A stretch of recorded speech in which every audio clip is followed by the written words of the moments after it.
ഹിന്ദുക്കൾ ബഹുദൈവ വിശ്വാസികളാണോ അല്ലേ? ബഹുദൈവ വിശ്വാസി അല്ലേണോ? ബഹുദൈവമാണോ ഏകദൈവമാണോ? ഏകദൈവം അല്ല, ബഹുദൈവം. നാം ഏകേശ്വര സിദ്ധാന്തത്തിന്റെയും ബഹുദൈവ വിശ്വാസത്തിന്റെയും പിൻതലമുറക്കാരാണ്. എന്ത്? ഏകേശ്വര സിദ്ധാന്തം, ബഹുദൈവ വിശ്വാസം. വ്യക്തമായോ? എന്താണ് വ്യത്യാസം? ഏകോ ദേവ സർവഭൂതേഷു ഗൂഢഃ ഏകം സത് വിപ്രാ ബഹുധാ വദന്തി ഏകമേവ അദ്വിതീയം തത്.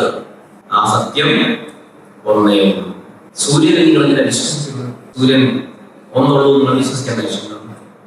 സൂര്യൻ പ്രകാശം തരുന്നു. ഭഗവാനെ, ഞാൻ നിന്നിൽ വിശ്വസിക്കുന്നു, നീ എനിക്ക് പ്രകാശം തരണമേ. രാവിലെയും വൈകുന്നേരവും ഞാൻ ഗായത്രി മന്ത്രം ജപിച്ചതിനെ തൃപ്തരാക്കിക്കൊള്ളാമേ. നീ എനിക്ക് രാവിലെ 6 മണി മുതൽ വൈകുന്നേരം 6 മണി വരെയെങ്കിലും നീ എനിക്ക് പ്രകാശം തരണമേ.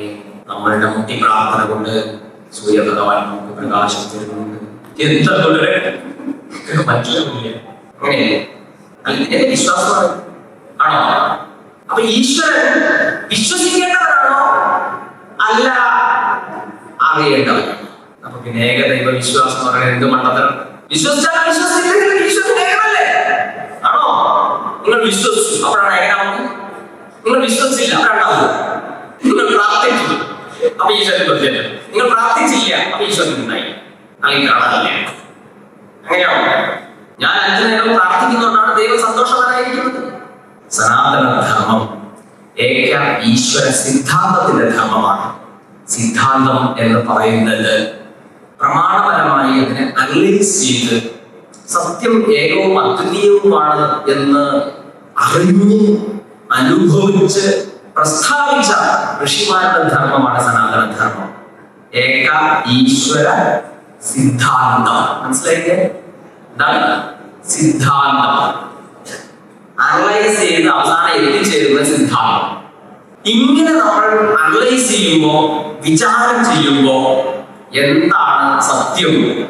അത് ഈശ്വരനാണ്. അത് 1, 2, 3 1. അതിനെ പിന്നെ വിശ്വസിക്കേണ്ട ആവശ്യം.